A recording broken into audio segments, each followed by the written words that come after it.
how to get real-time market data on Thinkorswim. It's very easy to do.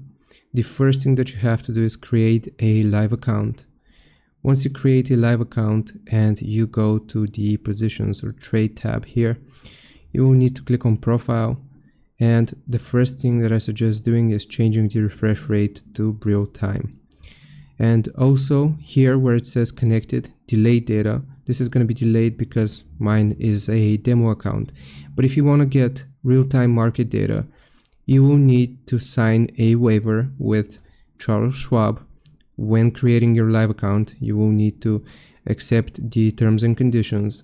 And also, once you fund your Thinkorswim account, you will get the option of real-time market data, which you can select here from this button by clicking on it and changing this to real-time.